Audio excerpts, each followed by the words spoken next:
इसीलिए मैं आपको आगे बताती हूँ। मैंने सब एक्सप्लेन कर दिया है। अब हम आगे चलते हैं, ठीक है। सो मैं सॉलिड के पढ़ने के लिए आज का मौजू है glands. So the topic today is glands. So the glands, what are they are solid organ. Where would you find them? You will find them in 99.5% in all endocrinal glands and in the independent exocrine gland.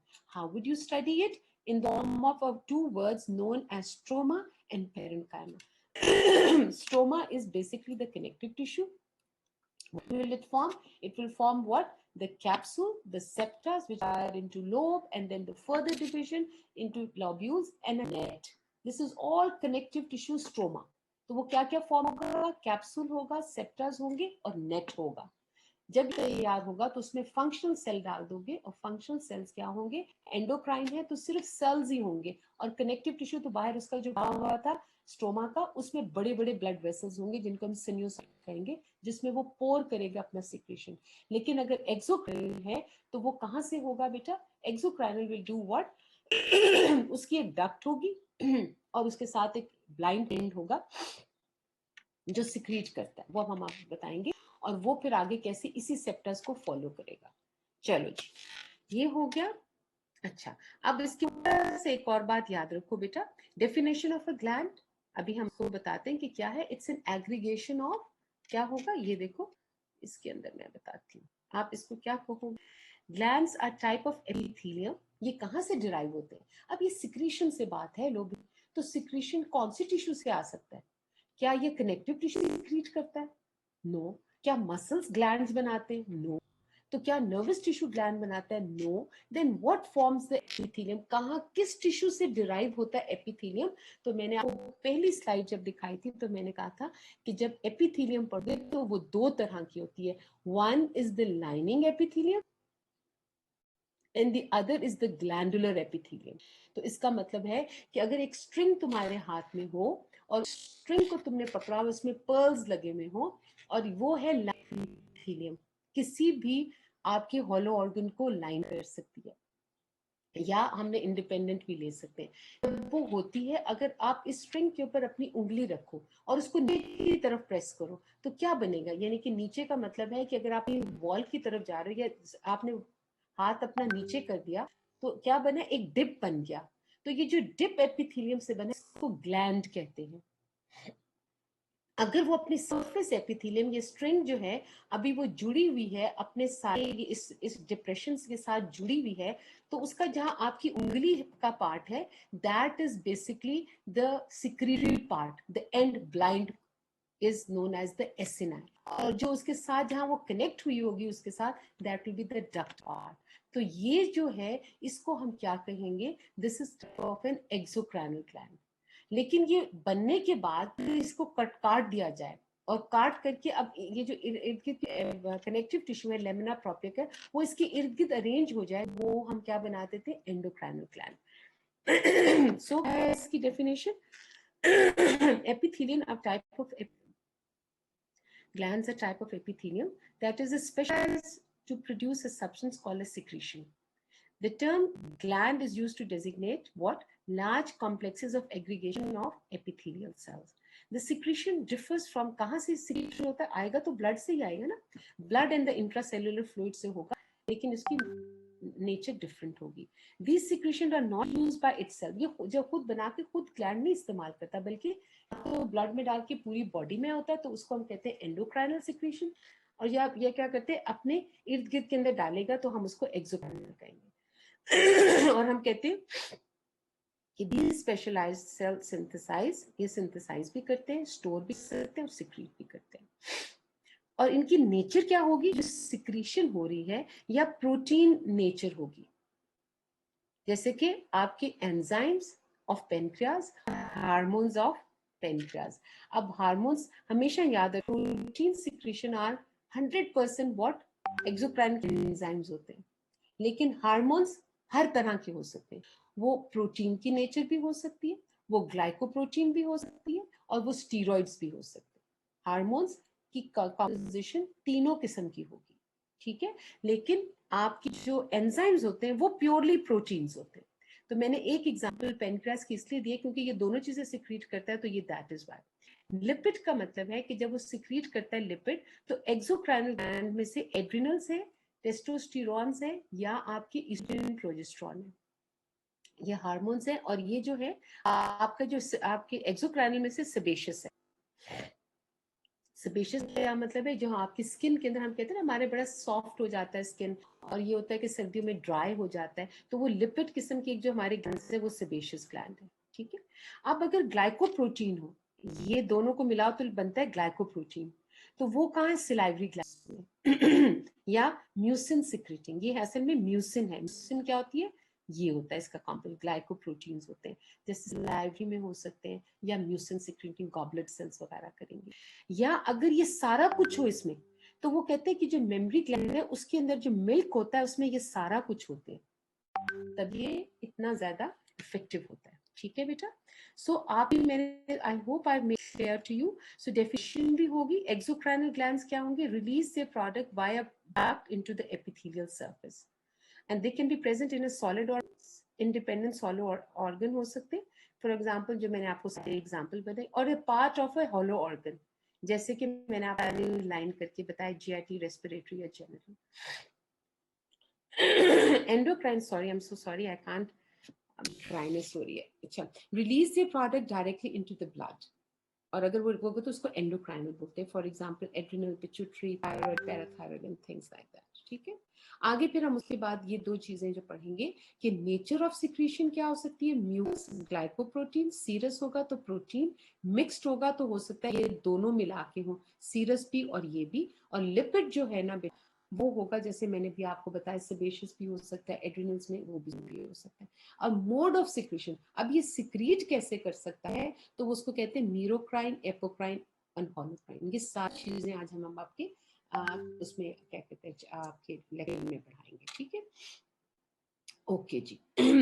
So glands, again I am going to tell you कि glands can be of 3 varieties हो सकता है।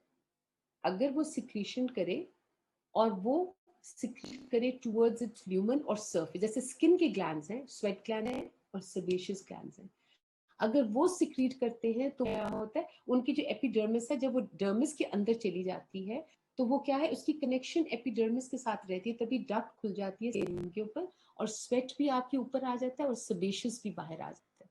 तो अगर वो secrete ऐसा हो कि उसकी सिक्रीट अपने क्या कहते हैं ल्यूमन में सिक्रीट हो जाए, जैसे हॉलो ऑर्गन्स की रेस्पिरेटरी, जेनिटल के हैं, और या वो अपने ल्यूमन में कर दे, तो उसको हम कहते हैं एक्सोक्राइनल ग्लैंड। लेकिन अगर कट जाए वहां से, अपनी सरफेस से अलहदा हो जाए, तो हम उसको एंडोक्राइनल कहते हैं। और वो क्या कहते हैं, या तो वो कैसे सिंथेसाइज करेगा तो प्रोडक्ट डायरेक्टली। अच्छा, एक्सोक्राइनल क्या है कि वो जो स्ट्रिंग है, फॉर एग्जाम्पल जीआईटी में लगी हुई है, और जब वो उसको हम नीचे किया तो हमने कहा कि ये तो उसका एक्सोक्राइनल ग्लैंड बन गया। लेकिन स्ट्रिंग के अंदर गॉबलेट सेल्स पड़े हुए, तो उसको सिक्रीट करना ल्यूमन में, उसको किसी चीज की जरूरत नहीं होती, वो डायरेक्टली ल्यूमन में खुलते हैं। तो इससे कहते हैं डायरेक्टली भी खुल सकता है, एक सेल की तरह एक्ट करते हैं, तो हम कहते हैं यूनिसेलुलर ग्लैंड, जैसे कि गॉबलेट सेल। और वाया द डक्ट्स है, तो वो अगर है तो डक्ट्स के थ्रू होगा, तो तब भी हम एक्सोक्राइनल कहेंगे। और जो डक्ट्स होती है ये मॉडिफाई करती हैं, और जो इसका ये पोर्शन होता है ये सिक्रीट करता है। Endo, they synthesize and secrete the product into the extracellular fluid, or they secrete product hormones away from the cell, for example via the blood. और पैराक्राइन ये है कि वो सिक्रीट करके एक्स्ट्रा सेलुलर में डालता है अपने सेल को, और neighbour of extra cellular cell के अंदर जो साथ नेबर सेल्स पड़े होते हैं उस पर एक्ट करता है। जैसे कि एग्जाम्पल गेस्ट्रिन है बेटा। गेस्ट्रिन एक ऐसा हार्मोन है जो एक्सोक्राइनल ग्लैंड के पास पड़ा हुआ है, लेकिन वो ल्यूमन में नहीं खुल रहा, वो अपना एक्स्ट्रा सेलुलर फ्लूइड में। जब वो खुल रहा है तो गैस्ट्रिन स्टमक में होता है, और वो अपने क्या करेगा, ब्लड में नहीं पोर करेगा, एक्स्ट्रा सेलुलर में डालेगा, और अपने नेबर जो स्टमक है उसके सेल्स पे एक्ट कर देता है, या उसके ऑर्गन पे एक्ट कर देता है, तो उसको हम पैराक्राइन कहते हैं। अगर सिक्रीशन डक्ट के थ्रू या इंडिपेंडेंटली करे तो उसको एक्सो कहते हैं। अगर सिक्रीशन ब्लड में करे तो उसको एंडोक्राइन कहते हैं। और अगर कोई सिक्रीशन ग्लैंड करता है और नेबर में करता है तो उसको पैराक्राइन कहते हैं। I hope I made it clear to all of you. तो अब ये हो गया और हमने ये भी बता दिया। Very simple. अब ये जो मैं सब कुछ है इसकी सिर्फ रिपीटेशन होगी and then I will share this.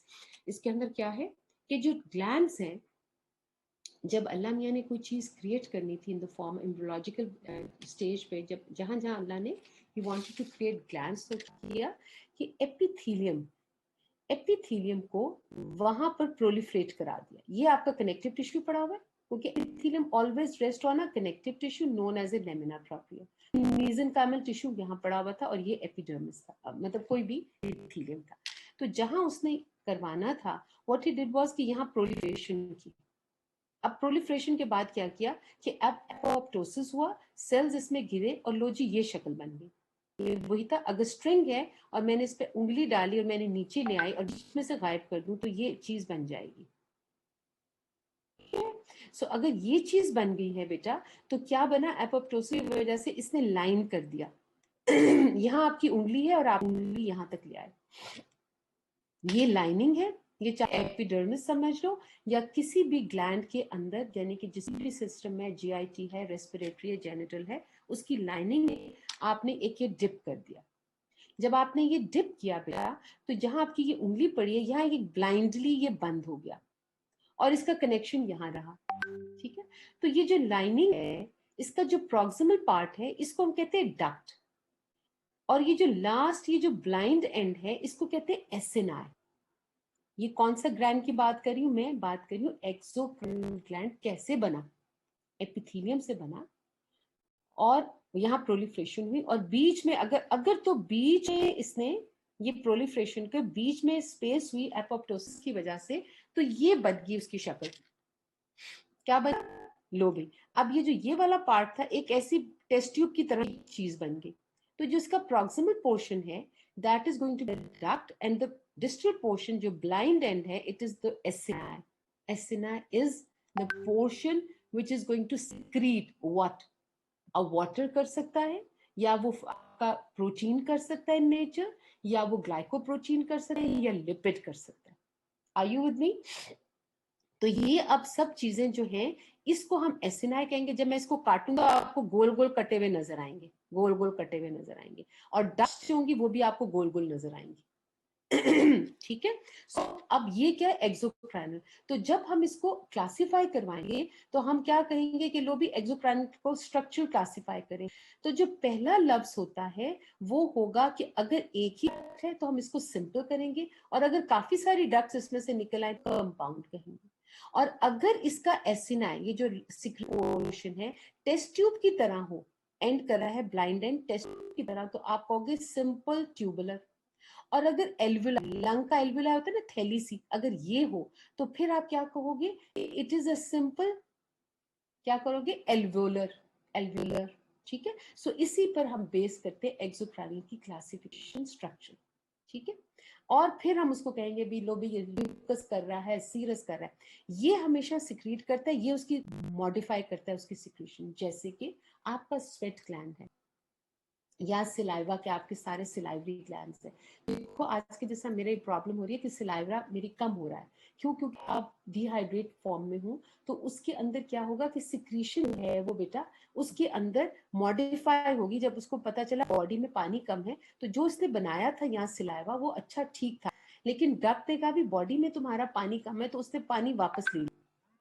तो ये मॉडिफाई कर सकता है, मगर सिक्रीट ओरिजिनल नहीं करेगा। ओरिजिनल जो है वो यहाँ होगी।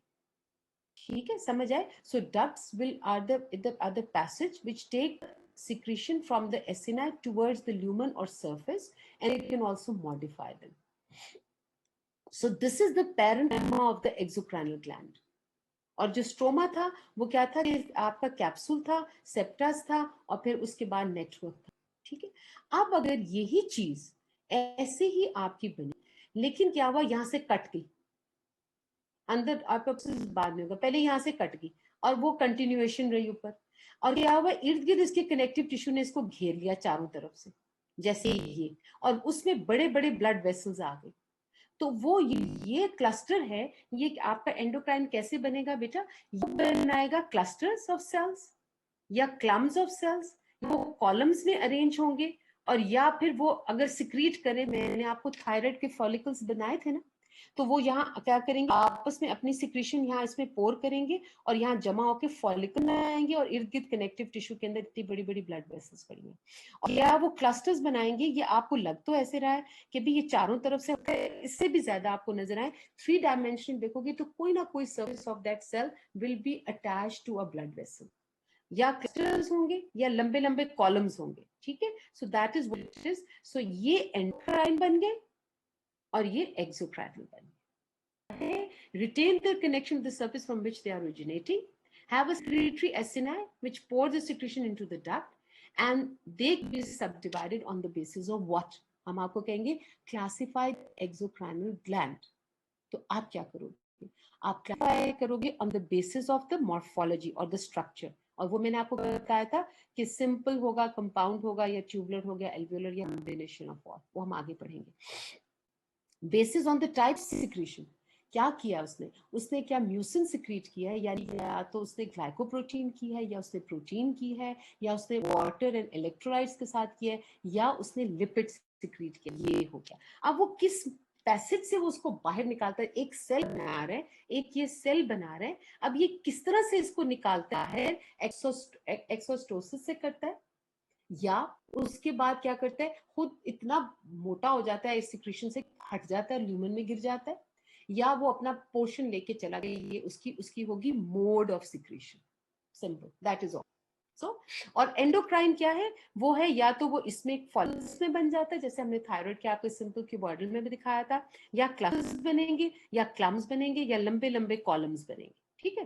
लो ये देखो, अब glands can B endo, histologically what are they are solid organs, and it is made up of what, 2 words।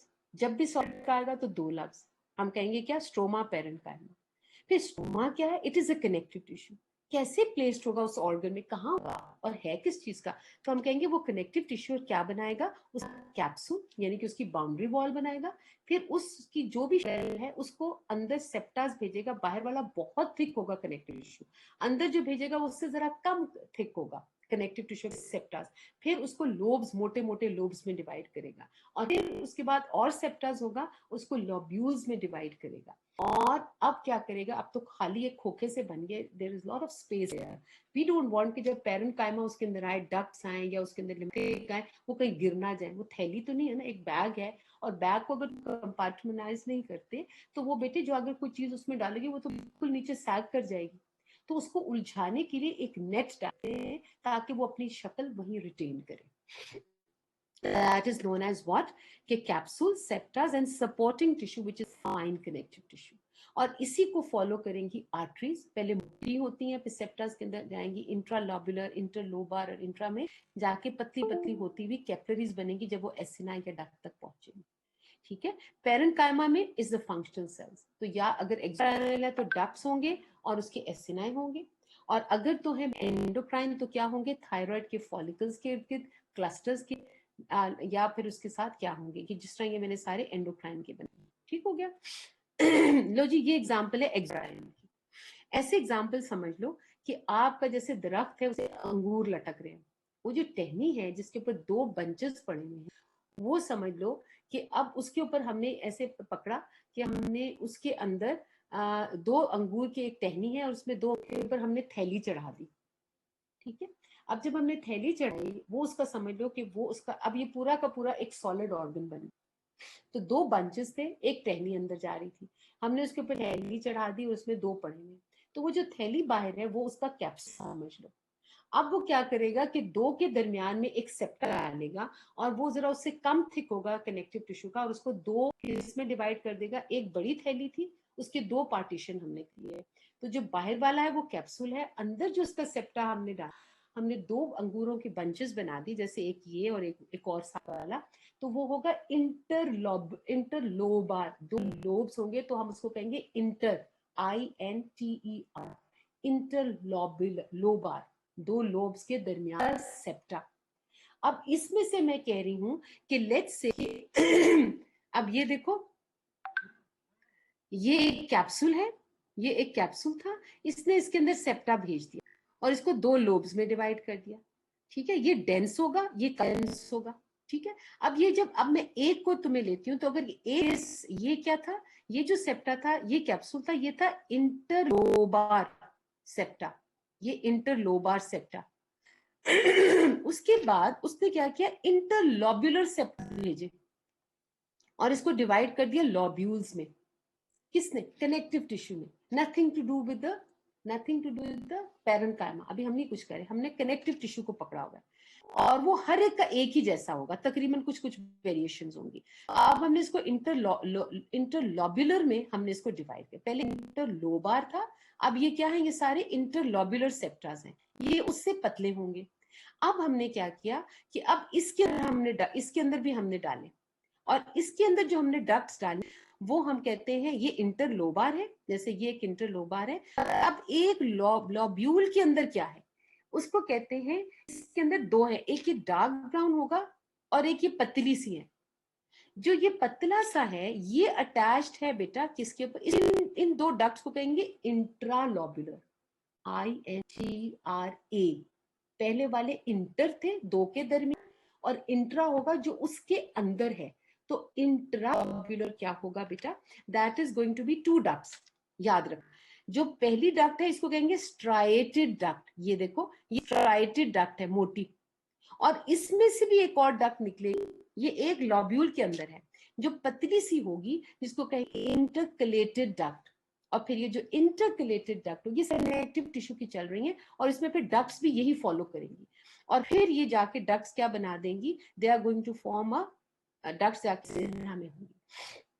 दो बातें की मैंने, दो बात क्या की कि कैप्सूल क्या कुछ है, कैप्सूल है, स्ट्रोमा क्या है, कैप्सूल बना है, फिर क्या बनाएगा, इंटरलोब्युलर सेप्टा, फिर क्या बनाएगा, इंटरलोब्युलर सेप्टा। अब ये खाली चीजें रहेगी, इतना तो बना दिया उसने, लेकिन जब इसने इतना बनाया तो अब अंदर ये तो खाली खाली जगह, इसके अंदर ये कैसे ये बैठेंगे, ये सारे डक्ट्स वगैरह जो मैंने डक्ट्स बताई थी, तो ये क्या होगा बेटा, they are going to put net over there, हर एक के इर्द गिर्द जो है नेट होगा कनेक्टिव टिश्यू का, and that's going to be fine connective tissue made up of reticular fibres. तुम इनको देख नहीं सकते क्योंकि ये HND से हुआ है, रेटिकुलर के लिए आपको स्पेशल स्टेन होगा। तो कैप्सूल ने क्या, उसने क्या बनाया, capsule, interlobar septa, and then interlobular septa, and then a net.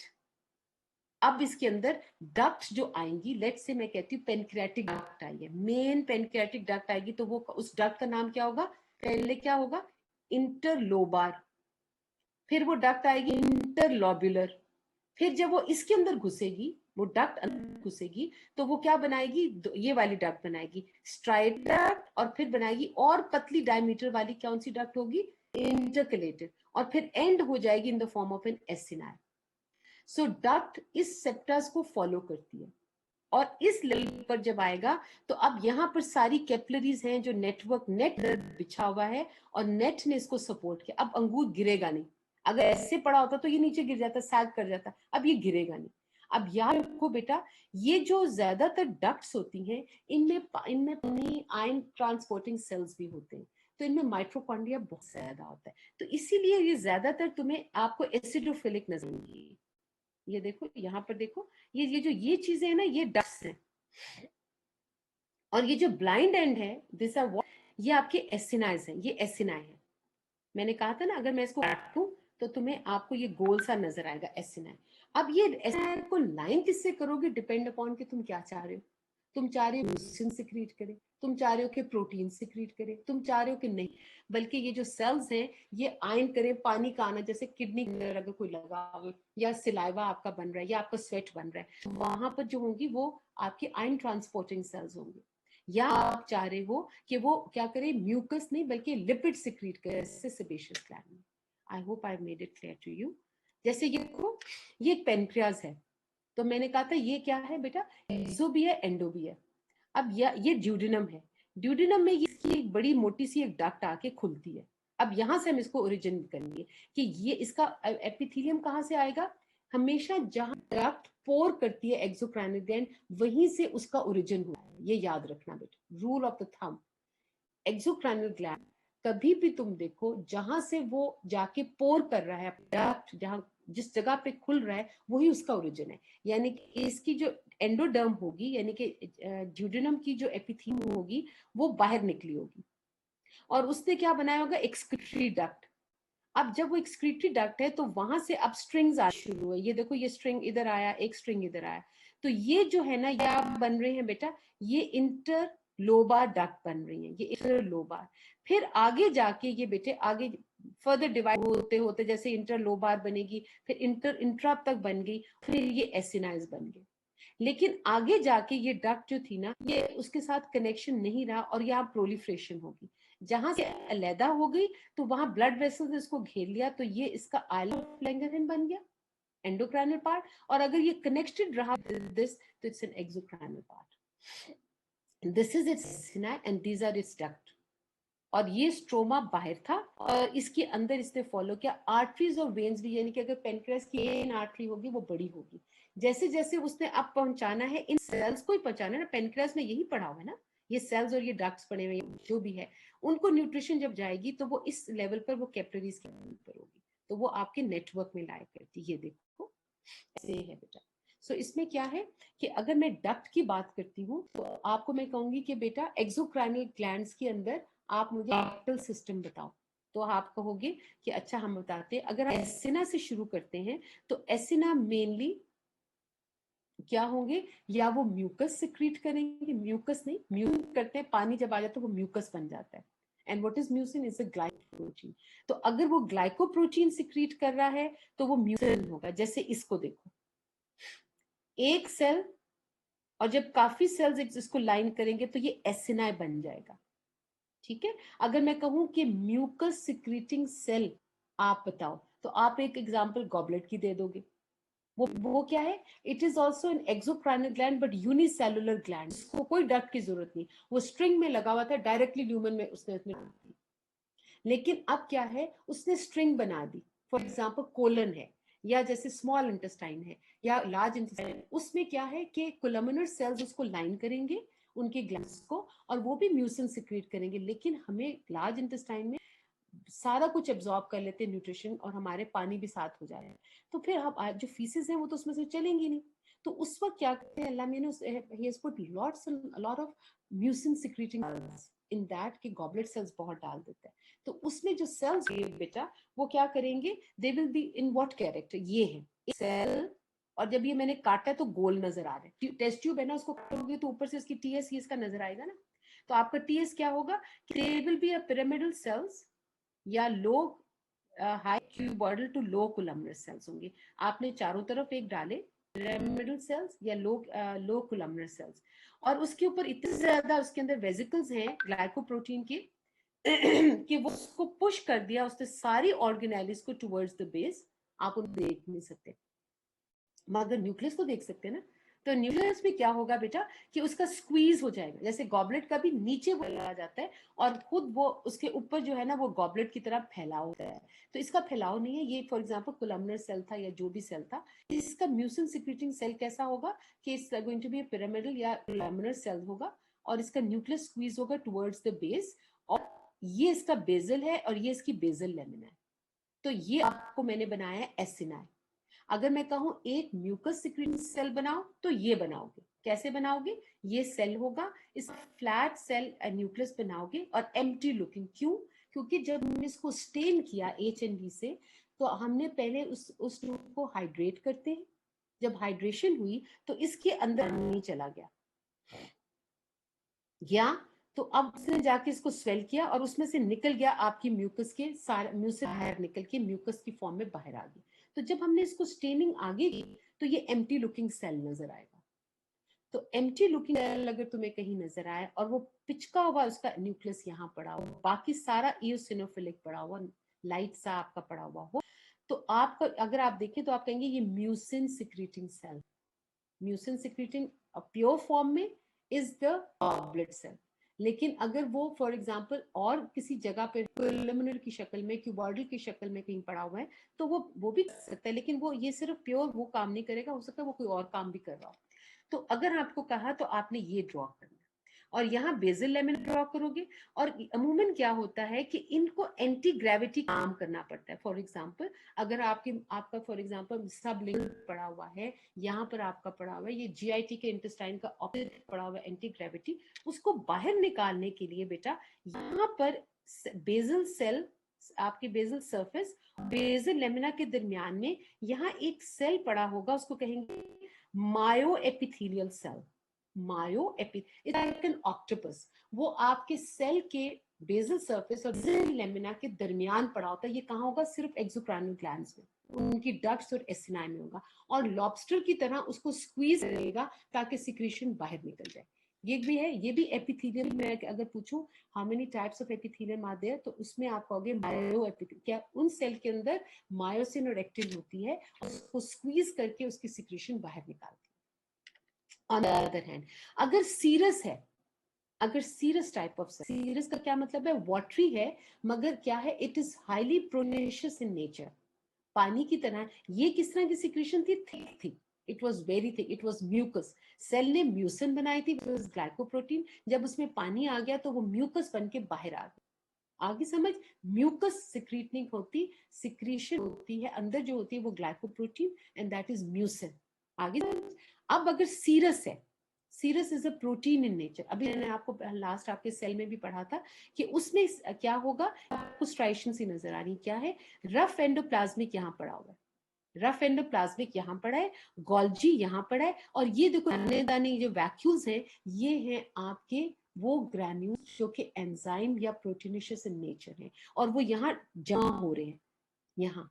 तो क्या होगा कि हम इसको, इसका कैसे क्या बनाएंगे कि मैं कहूंगी एक सीरस सेल बनाओ तो आप पिरामिडल सेल बनाओगे, गोल न्यूक्लियस बनाओगे मोर टुवर्ड्स द बेस, और यहाँ एक स्ट्राइशन, इसको कहेंगे basal बेजोफिलिया।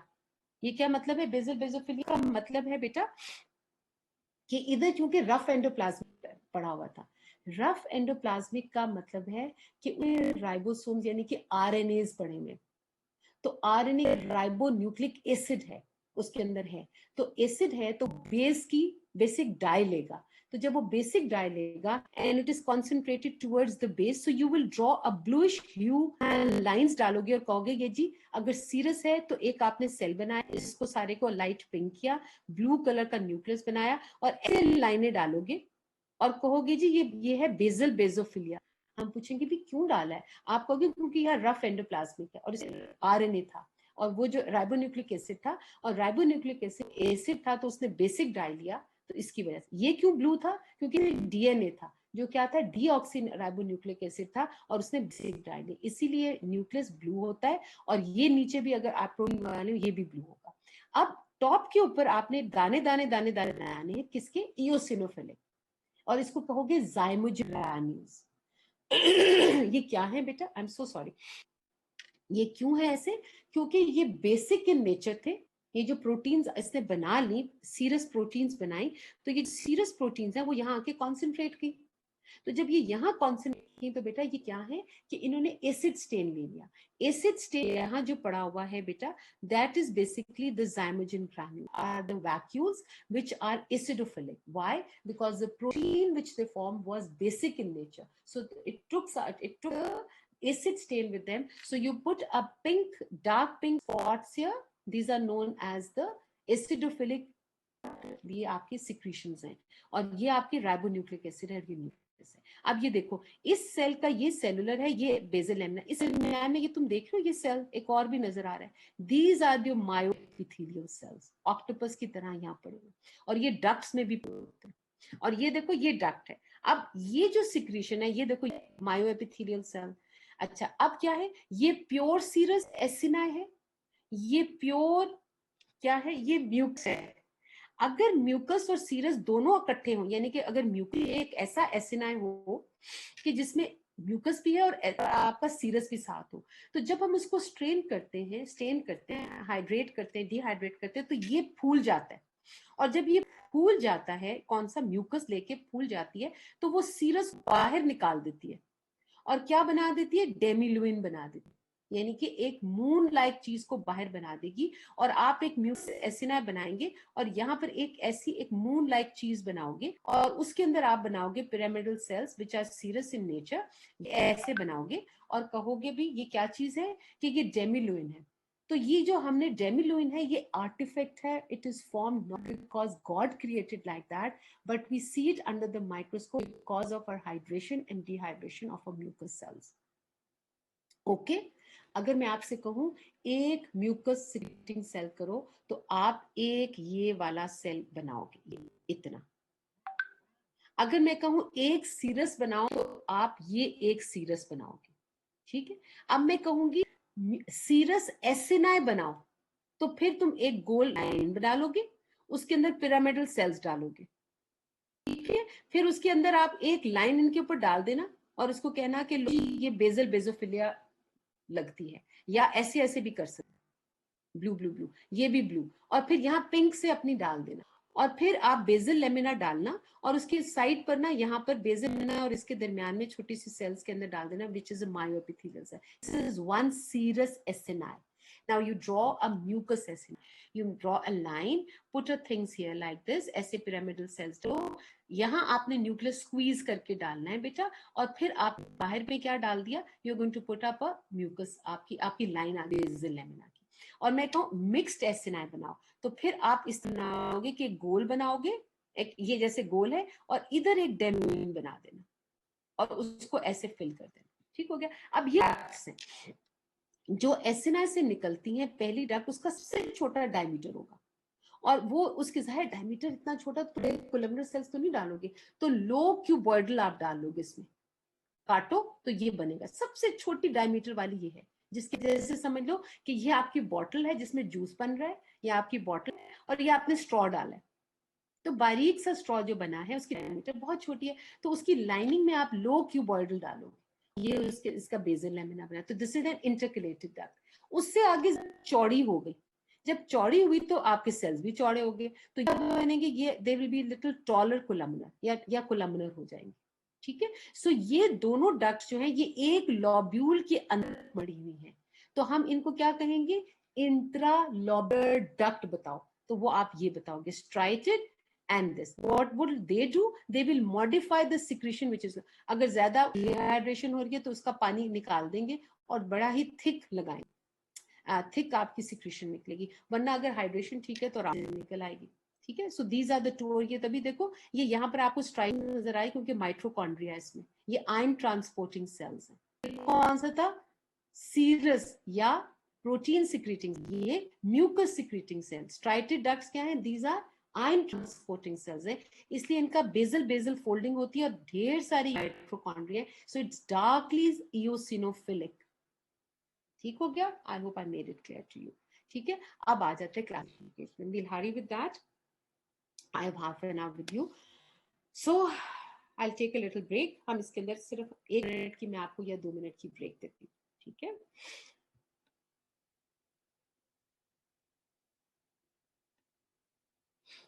Any question you would like to ask बेटा, कि एंड में हम करें।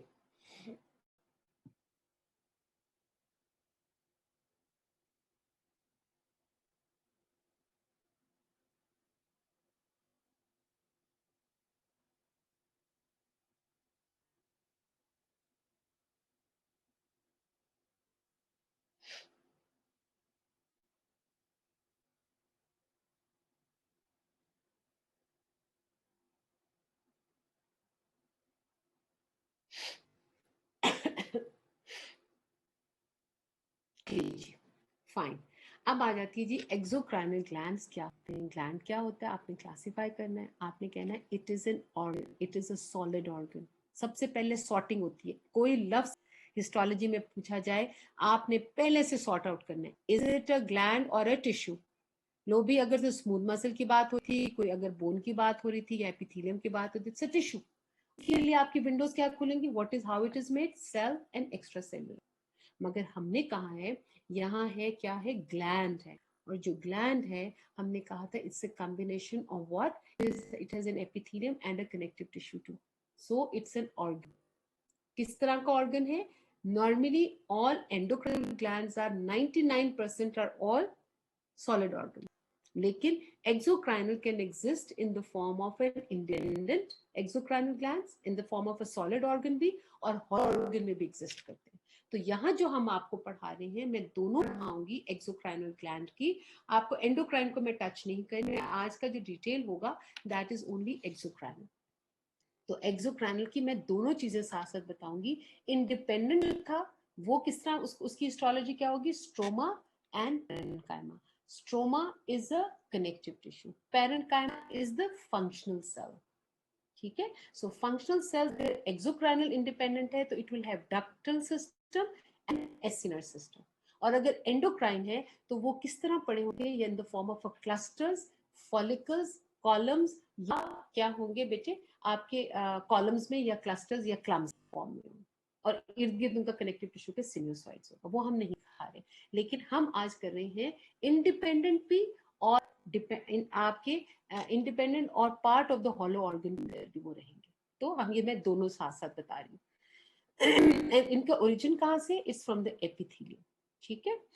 क्या है कि बेस्ड ऑन दैट एक्सोक्राइनल की स्ट्रक्चरल क्लासिफिकेशन क्या है.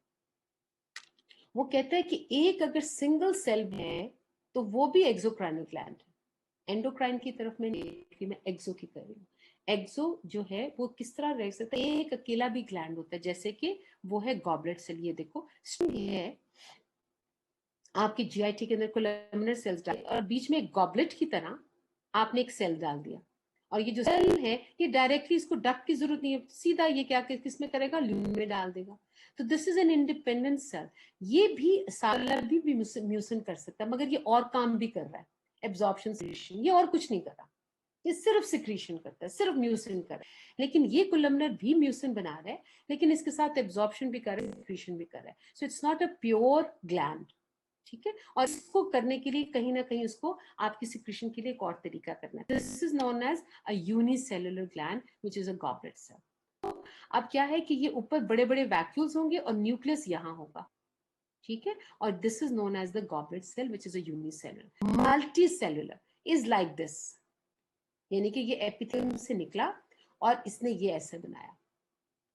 तो इसके अंदर जब पढ़ोगी तो इसके दो कंपोनेंट्स पढ़ोगी structurally. The proximal portion which takes the secretion from the distal part either to the surface जैसे एपिडर्मिस, और इनटू द ल्यूमन जैसे हॉलो ऑर्गन्स, और एनी हॉलो या जो भी उसके ल्यूमन में होगा डक्ट में डालेगा उसके अंदर. You call it as what, this is a exocrinal gland. ठीक है. आगे चलते हैं. जैसे ये गॉबलेट सेल है या एपिथेलियम है, फॉर एग्जांपल आपको ये आपका है रेस्पिरेटरी एपिथेलियम, सूडो स्ट्रेटिफाइड है और बीच में गॉबलेट सेल्स हैं. ये सीलियास भी हैं इसके, ये होल ऑर्गन के अंदर लगा हुआ है. तो यूनिसेलुलर, ये देखो ये भी यूनिसेलुलर, ये होलो ऑर्गन. और ये इंटेस्टाइन्स है. इंटेस्टाइन में ये सब कोलमनर सेल्स हैं, ये भी म्यूसिन भी बनाते हैं एब्जॉर्प्शन सिक्रीशन में. लेकिन ये जो खाली खाली नजर आ रहा है, जो स्टेन नहीं ले रहा, ये प्योर गॉबलेट सेल्स हैं. ठीक है. ये देखो अब क्या है, अब हमने क्लासिफाई करना है. आपका क्वेश्चन आ गया स्ट्रक्चर क्लासिफिकेशन. आप कहो क्या, गौर से देखो. अगर ये सरफेस एपिथेलियम यहाँ आपने उंगली डाल के नीचे कर दी तो क्या हुआ, ये है डक्ट का पोर्शन और ये है एसिनाई. ठीक है. तो अब आप करोगे आई एम सो सॉरी. तो अगर ये सिंगल डक्ट नजर आ रही है, हर तरफ सिंगल डक्ट है, तो इसका जो डक्ट आपकी जो ग्लैंड का पहला नाम है उसका नाम है सिंपल. सिंपल अगर डक्ट बोली जाए, यानी कि अगर एक्सोक्राइनल ग्लैंड का पहला नाम सिंपल है तो इसका मतलब है कि ये डक्ट है, और दूसरा पार्ट है इसका मतलब है उसका एसिनाई कैसा है. अगर सिंपल का मतलब, यहाँ ये सारे सिंपल लफ्ज लिखे हैं तो इसका मतलब है इन सब की एक ही डक्ट है. लेकिन अगर उसकी ये जो इसका जो एसिना है अगर टेस्ट ट्यूब की तरह है तो इसको कहोगे सिंपल ट्यूबुलर ग्लैंड. इसको देखो, सिंपल ट्यूब्स हैं मगर दे आर ब्रांच ट्यूबुलर. अगला, सिंपल ट्यूब है मगर सिंपल ट्यूबुलर कॉइल्ड है. फिर अगला है सिंपल एसिनल या एल्वियोलर, ये एल्वियोला की तरह है. या सिंपल बट एल्वियोलर या एसिनर ब्रांच है। ये समझ आ गई? अच्छा, अगला, अगर है compound, for example duct divide होती है 1 2 3, तो अगर ये डिवाइड होगी, देखो 1 2 3 1 2 3 1 2 3 1 2 3 इसमें होगी, तो अब क्या होगा? अगर वो एंड करती है सारे ट्यूब्स, कहोगे कंपाउंड ट्यूबुलर। अगर एसिनर होती है तो तुम कहोगे कंपाउंड एसिनर, ये एल्वियोलर की तरह। और अगर मिक्सचर है तो कंपाउंड ट्यूबुलर एसिनर। अब आपसे हम ये पूछेंगे, बेटा इसको आप सिंपल की करो क्लासिफिकेशन और विद वन एग्जांपल ईच। तो आप ये लिखोगे और एग्जांपल लिखोगे। फिर मैं कहूंगी कि कंपाउंड की करो और इसकी वन एग्जांपल ईच, तो फिर आप करोगे। ये है इसका आंसर। लो भी, अगर सिंपल ट्यूबुलर है तो ये कहाँ पाया जाता है? ये इंडिपेंडेंट में नहीं होता, ये आपके हॉलो ऑर्गन्स में पड़े हुए, जैसे कि जीठी में this is present in your, आपके कोलन में, लार्ज इंटेस्टाइन में, या इंटेस्टाइन, स्मॉल इंटेस्टाइन के भी ग्लैंड्स हो सकते हैं। ये आपको, ये हॉलो ऑर्गन के एक्सोक्राइनल ग्लैंड है। अगर ये इस तरह से है कि ये सिंपल है मगर ट्यूबुलर ब्रांच है, तो cardiac end of the stomach या यूट्रस के ग्लैंड्स, जैसे ये हॉलो ऑर्गन्स के एक्सोक्राइनल ग्लैंड्स है। ये अगर कॉइल्ड है और ट्यूब यूं बन के यूं हो रहा है, ये देखो ये यूं होके कॉइल भी हो, तो ये स्वेट ग्लैंड है आपके स्किन का। अगर वो है सिंपल और एल्वियोल है या एसिनर, हम उसको ये एल्वियोलर बोलते हैं, तो ये यूरेथ्रा है, उसके अंदर ये होते हैं। ठीक है, अगर इस तरह है और ये ब्रांच्ड है, तो ये कहाँ है? Sebaceous gland of your skin, ये है। ठीक है, अगला, अगर ट्यूबुलर, अगर आ जाता है कंपाउंड, अगर कंपाउंड सारे ट्यूब्स में एंड करते हैं, तो बेटे ये कौन सा है? This is going to be the Brunner's gland of the duodenum. Duodenum, ये सारे हॉलो ऑर्गन्स हैं, हॉलो ऑर्गन्स में, ये स्किन में है, बाकी सब हॉलो है। तो ये कहाँ है बेटा? ये आपके ड्यूडेनम में पड़ेंगे। अगर हम कहते हैं ब्रांच और साथ साथ हम क्या कह रहे हैं कि ऑल एसिनर, तो ये पेनक्रियाज का एक्सिक्राइनल पार्ट। और अगर ये मिक्सचर है तो सिलाइवरी ग्लैंड। ठीक हो गया? अब ये आपको हम कहेंगे ये पिक्चर्स आपने बनानी है और हम आपको दिखाएंगे भी। ठीक है, सो अगर मैं कहूँ हॉलो ऑर्गन के एक्सोक्राइन्स कैसे होते हैं, तो आपने ये एग्जांपल बतानी है। हम आपको ये दिखाएंगे, कहेंगे आइडेंटिफाई द ग्लैंड। ये उसका एपिथेलियम है, सर्फेस, और ये डिप टिप, ये सरफेस, ये डिप, सरफेस, ये डिप। ठीक है, तो जब हम ये दिखा रहे हैं तो इसमें आपको दोनों नजर आ रहे हैं। एक आपने कहेंगे, आप कहेंगे यूनिसेलुलर भी है और मल्टी सेलुलर भी है। देखो ये जो एम्प्टी लुकिंग सारे सेल्स हैं, ये सारे के सारे ज्यादातर जो है ये कोलन के हैं। तो इसमें गॉबलेट सेल्स भी है, कोलमनर भी है। कोलमनर किस तरह पड़े हुए हैं ये सारे? दीज आर सिंपल ट्यूबुलर, लेकिन साथ यूनिसेलुलर गॉबलेट सेल्स भी पड़े हैं। Multicellular is simple tubular and unicellular are the goblet cells. ये कहाँ होंगे? लार्ज इंटेस्टाइन में। अब अगला, ये आपको नजर आए कि ये देखो, ये आपको सरफेस है और सरफेस आके ये ट्यूब में एंड कर रही है, ब्रांच कर रही है, तो ये cardiac end of the stomach. अब ये जो गोल गोल कटे हुए, इसका मतलब है ये यहाँ से कटे हुए, ये ऐसे हवा में नहीं बने, ये बेटे गोल गोल अगर बने हुए तो इसका मतलब है काटते हुए हमने जब काटा तो किसी को लॉन्गिट्यूडनली काटा, किसी को ये काटा, तो ये इस तरह से नजर आ रही है। ये लॉन्गिट्यूडनली आपको नजर आ रही, टीएस इनके नजर आ रही। आई समझ? This is the cardiac end of the stomach. अब आ जाता है ये, अगर ये फॉर एग्जाम्पल ये सिंपल ट्यूबुलर ब्रांच था, सिंपल ट्यूबुलर कॉइल्ड, तो ये स्वेट ग्लैंड है बेटा। देखो ये कैसे एपिडर्मिस से निकल रही है एक डक्ट, और ये नीचे आके बहुत आके यहाँ ये कॉइल हो गई है। जब कॉइल को काटा तो यहाँ bunch bunch of what, tubes पड़ी हुई है। तो ये देखो, ये क्या हमने बताया था, इसको हमने लाइन किससे किया था? स्ट्रेटिफाइड क्यूबॉइडल से। स्ट्रेटिफाइड क्यूबॉइडल कहाँ पड़ा होता है? स्वेट ग्लैंड्स की डक्ट, और इसका एसिनर पार्ट भी पड़े हुए, वो भी इसी तरह। अब क्या है? अब अगला आ जाता है सिंपल ब्रांच्ड एसिनर। जो ब्रांच्ड एसिनर हैं बेटा, these are lined by what, by the columnar, और अंदर ये भर दिए, ये सारे गिर के इधर आ गए, इतने हैवी थे ये लिपिड्स में। ये वाले सेल्स जो है ना, ये है आयन ट्रांसपोर्टिंग, क्योंकि ये पानी बाहर ला रहे हैं। ये वाले कौन से सेल्स हैं? लिपिड से लेड हुए हैं, और अब जब आप इनको बनाओगी, इनका एसिनाई बनाओगी, तो इसमें तुमने ढेर सारी बनाने और एम्प्टी लुकिंग है। क्यों? क्योंकि स्टेन नहीं होंगे विद द HND से, इसके लिए ऑस्मिक स्टेन चाहिए होता है, तभी ये empty look. Empty looking cells कहाँ कहाँ होंगे? गॉबलेट या म्यूसिन सिक्रेटिंग, क्योंकि वो स्टेन नहीं लेते, उनमें से म्यूसिन निकल गई थी ड्यूरिंग द क्रिएशन। और ये फैट वाले क्यों नहीं लेते? क्योंकि इनके लिए स्पेसिफिक नहीं है, फैट ये लेता ही नहीं HND स्टेन। ठीक है, तो ये दो कैरेक्टर्स हैं इनके।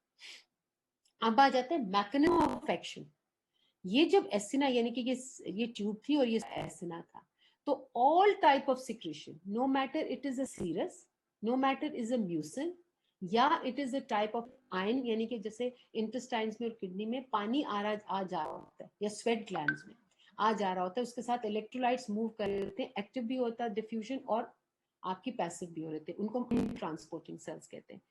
तो उनकी ज्यादातर क्या होती है, वो जब एक्सचेंज और वो हो रहे होते हैं, तो जब उनका वेजिकल बन जाता है, सीरस का यहाँ पर बना, गोल्जी बना, यहाँ पर उनकी सिक्रेशन बनी और उन्होंने एक्सोसाइटोसिस से बाहर निकाल दिया।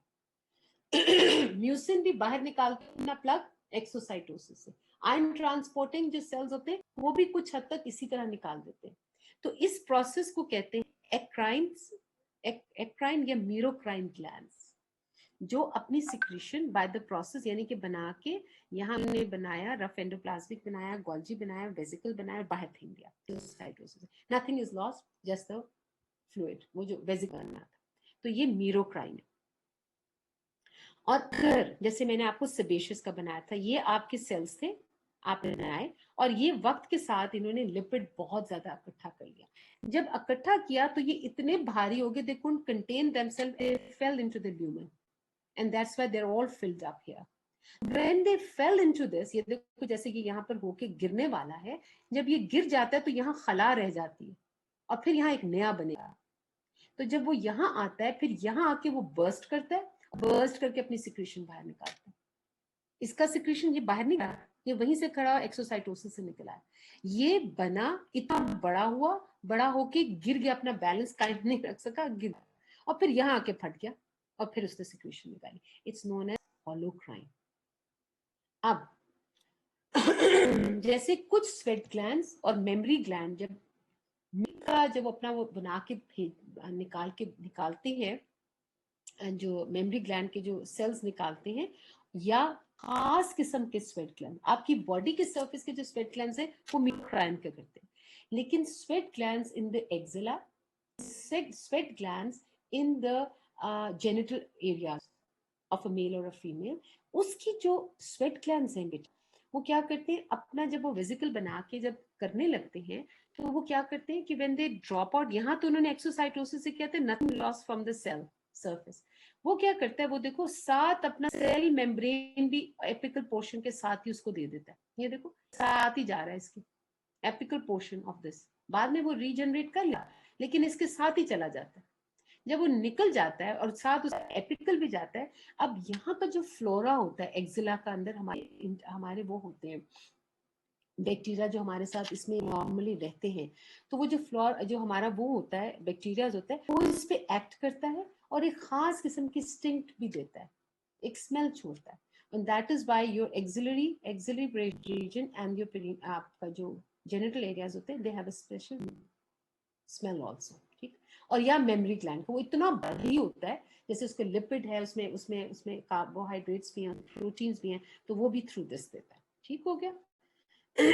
ये इसकी रिवीजन है बेटा थोड़ी सी, कि अगर हमारा है तो ये क्या है, कि ये स्ट्रोमा है, फॉर एग्जाम्पल आपने बनाना है ये सॉलिड ऑर्गन, ये इंडिपेंडेंट एक्सोक्राइनल ग्लैंड। मैं आपको ये जो ग्रीन है ना सारा, ये है कनेक्टिव टिश्यू, ये जो है ये डक्ट्स फॉलो कर रही है इसको।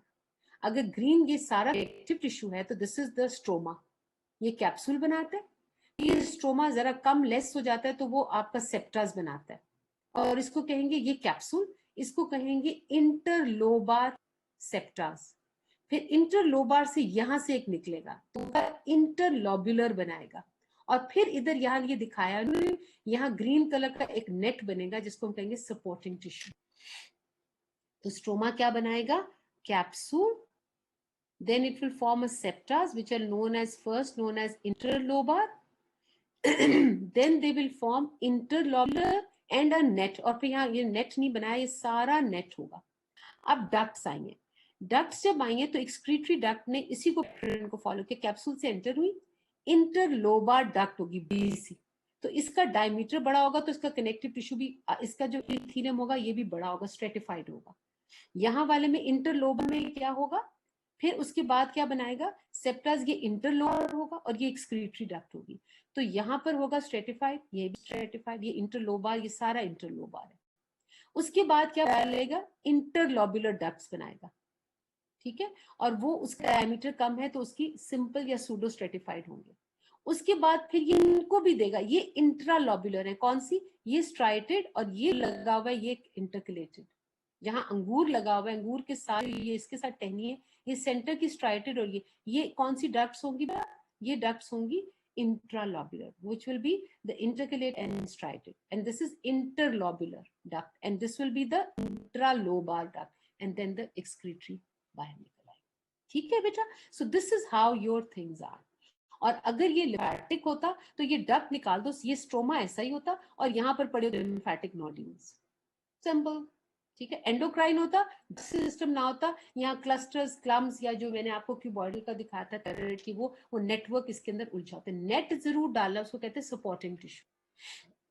और ये जो डक्ट सिस्टम है वो क्या है, ये आपका है एंजाइम, और ये डक्ट, और ये जब मैं काटूंगी तो आपको गोल गोल ये भी नजर आएंगे, ये नजर आएंगे, इधर वाले में भी और इधर में। अब आगे देखते हैं, इसी तरह ये वही चीज है पेनक्रियास का, जैसे फॉर एग्जांपल ये आपका स्ट्रोमा, ये आपका डक्ट्स, इंटर डक्ट कहती है, ये आपका स्ट्रोमा, ये आपका इसके आपके ट्रोबैकुली या सेप्टास, इंटरलोबर, फिर ये इंटरलोब्युलर, और अंदर का स्ट्रोमा का ये नेटवर्क सारा व्हाइट व्हाइट जितना है ना white, this is all active tissue.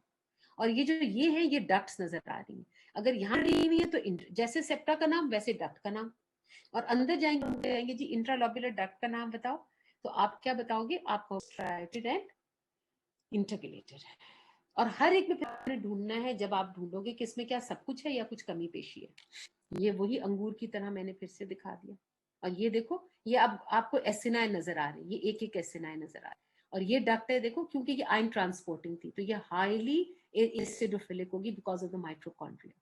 यहाँ भी तुम पिक कर सकते हो, एसिनाई एंड डक्ट्स, ये बड़ी होंगी तो इंटर होंगी और उसमें इंट्रा होगी, ठीक हो गया। अब ये वही चीज है, ये आपका है बेटा, this is going to be, ये आपके इंटरकलेटेड डक्ट है, ये इंटरकलेटेड, ये स्ट्राइटेड डक्ट है, ये अनट्रांसपोर्टिंग सेल्स होंगे इनके अंदर, ये तभी ज्यादा पिंक होती है, पिंक होती है। और ये है, और ये जो है ये। अब ये आपका क्या है, दिस इज सीरस, यहाँ आपका ये serous rough endoplasmic reticulum, Golgi and this vesicle, ये आप ब्लू बनाना और ये पिंक डॉट्स बनाना, ये इसके अंदर वेसिकल्स थे, ये एंडोप्लाज्मिक गोल्जी, ये हमें नजर नहीं आएगा, इतना ज्यादा नहीं प्रोमिनेंट हो जितना ये है, और ऊपर वैक्यूल्स होंगे क्योंकि एम्प्टी है तो ये एम्प्टी बनाओगे। लो भी ये डक्टल सिस्टम आपका, आपको मैं कहूंगी बेटे एक्सोक्राइन का डक्टल सिस्टम ड्रॉ करो, ये ड्रॉ करोगे। इंट्रालोब्युलर डक्ट, इंटरकलेटेड क्यूबॉइडल, ये आप एक लाइन बनाओगे, उसके अंदर लो क्यूबॉइडल बनाओगे, और बाहर का सा कनेक्टिव टिश्यू, क्योंकि ये क्या है, ये वो है सपोर्टिंग नेटवर्क है जिसको हम लेमिना प्रोप्रिया भी कहते हैं। कोई एपिथेलियल का रूल बदलेगा नहीं, क्या है, it always rest in a connective tissue, which is a fine connective tissue made up of the reticular fibres या इलास्टिक फाइबर्स, रूल बदलेगा नहीं। सो आप इसके इर्द गिर्द कनेक्टिव टिश्यू बनाएंगे, और ये देखो ब्लड वेसल्स भी पड़े, क्योंकि आपकी जो एपिथेलियम थी वो ए वैस्कुलर थी, उसको डिफ्यूजन से आना, इसलिए मैंने ब्लड वेसल्स यहाँ डालेंगे, लेकिन आप कनेक्टिव टिश्यू में ये डालोगे। अब इससे जरा बड़ी एक लाइन डालोगे, और आप जरा लमिनर सारे सेल्स डाल दिए, ये क्या डक्ट, ये इंटरवेल, और ये सिंपल, और ये बाहर कनेक्टिव टिश्यू, कैपिलरीज भी नजर आ रही है। उसके बाद ये देखो इंट्रालोब्युलर, जरा अब इससे बड़ी होगी, जब स्ट्राइटेड मिली तो उन्होंने बड़ी डक्ट बनाई, तो आपने यहाँ क्या बनाना, सूडो स्ट्रेटिफाइड कुलम, डायमीटर बड़ा हो गया तो सूडो स्ट्रेटिफाइड बन गया, और फिर बाहर आपने कनेक्टिव टिश्यू बनाया। अगला इंटरलोबा, और बड़ी होगी तो आपका एपिथेलियम भी बड़ा हो जाएगा, तो क्या होगा, स्ट्रेटिफाइड क्यूबॉइडल या स्ट्रेटिफाइड कोलमनर आप बनाओगे। ये देखो स्ट्रेटिफाइड क्यूबॉइडल, स्ट्रेटिफाइड कोलमनर, ये भी बना सकते हो, ये भी बना सकते हो। और बड़ी हो गई है, हो सकता है इतनी डेफिनेट, जैसे पेरोटिड डक्ट है या मेंडिबुलर डक्ट है या इतनी बड़ी पेनक्रेटिक है, तो अब stratified squamous epithelium non keratinised बनाओगे। आगे समझ, ये आप प्रैक्टिकल है, एक इसका ये बनाओगे आप। अगली ये है, एक आपको मैंने बता दिया लॉब्यूल ड्रॉ करने को कहा, डक्ट, आपको अंदर एक लॉब्यूल ही नजर आ रहा होगा हाइपार में। अब आपने क्या किया, ये इंटरलॉब्यूलर है, ये इंटरलॉब्यूलर कनेक्टिव टिश्यू है, वरना अगर पूरा होता तो एक इधर एक और होता, इधर और होता, फिर आपका इंटरलॉब्यूलर भी होता है, ये एक ही है। ठीक है, सो इसमें आपने क्या ड्रॉ किया है, ये एसिनाई ड्रॉ किए। अब ये क्या है, ब्लूइश टेंच है इनकी, आपने एक एक लाइन ड्रॉ की, ये देखो सीरस है, ये सीरस, एक सीरस सेल है, पिरामिडल, बेजल, बेजोफिलिया, ये इसका बेजल लेमिना, और ये कनेक्टिव टिश्यू बाहर, और ये आपके पिंक ज़ाइमोजन ग्रैन्यूल्स। ठीक है, अब आपका म्यूसिन का एक सेल, आपने लाइन डाली, उसमें एक आपने लो क्यूबॉइडल हाई क्यूबॉइडल सेल डाला, और चिपका हुआ आपका न्यूक्लियस है, एम्प्टी लुकिंग के निकल गया, इसमें से डाई हो ही नहीं सकता। और अब मैंने ये सीरस का सेल बना, और सीरस एसिनाई भी बनाओ, एसिनाई का कलेक्शन ऑफ दीज सेल्स, आपने एक लाइन ड्रॉ की और पिरामिडल सेल्स ड्रॉ किए, उसमें बेजल बेजोफिलिया डाला, ऐसे ऐसे ऐसे ऐसे, ठीक है, और गोल न्यूक्लियस टुवर्ड्स द बेस, और टुवर्ड्स द एक्स आपने दाने दाने डाल दिए पिंक पेंसिल से, और ये देखो बाहर connective to the blood vessels. अब मैंने कहा ये एक सेल है, अब इसका एसिनाई बनाओ, आपने लाइन ड्रॉ की, आपने हाई क्यूबॉइडल सेल्स जो कोलमनर ड्रॉ किए, फ्लैट सेल्स होंगे, और इसके बाहर भी आपको आपकी कनेक्टिव टिश्यू आएगा, और ये वो सपोर्टिंग टिश्यू, ये सपोर्टिंग टिश्यू है, ये वो खोखा था ना अंदर, जो खाली हमने सेप्टास तो डाल दिए थे, लेकिन इसको सपोर्ट करने के लिए कनेक्टिव, और ये आपको खाली नजर आए क्योंकि ये रेटिकुलर फाइबर्स के बने होते हैं, और रेटिकुलर फाइबर्स जो होते हैं वो एच एंड ई से नहीं होते, इससे तुम्हें खाली खाली जगह नजर आए। लेकिन इमेजिन करो ना, अगर ऐसे डक्ट हमने अंगूर डाल दे किसी थैली में, वो तो गिर जाएगा, लेकिन ये अपनी शेप मेंटेन करता है क्योंकि इस नेट में ये उलझा हुआ है, कांटों में उलझा हुआ है, ये जो कांटे हैं उनके अंदर ये तुम्हें नजर आ रहा है, जो कांटे स्टेन नहीं हो रहे, लेकिन ये है जरूर। ठीक है, अब मैं कहती हूँ मिक्स्ड एसिनाई, अल्लाह ने जो बनाया था ना, वो उसमें कुछ उसने म्यूकस डाले थे, कुछ उसने सीरस डाले थे, दोनों का मिक्सचर, लेकिन जब हमने स्टेन किया तो म्यूकस स्वेल कर गई, तो जब स्वेल किया हमने ये ऐसा, हमने एक म्यूकस बनाएंगे, उसके अंदर हमने ये मोटे मोटे डाले, और अब एक चांद जैसी चीज बनाएंगे, और उसमें हम यूं कहें पिरामिडल सेल्स बनाएंगे, zigzag zigzag zigzag, और उसमें फिर हम ये आप क्या कहेंगे, बेजल बेजोफिलिया, और ये आपके ज़ाइमोजन ग्रैन्यूल्स, और ये ठीक हो गया।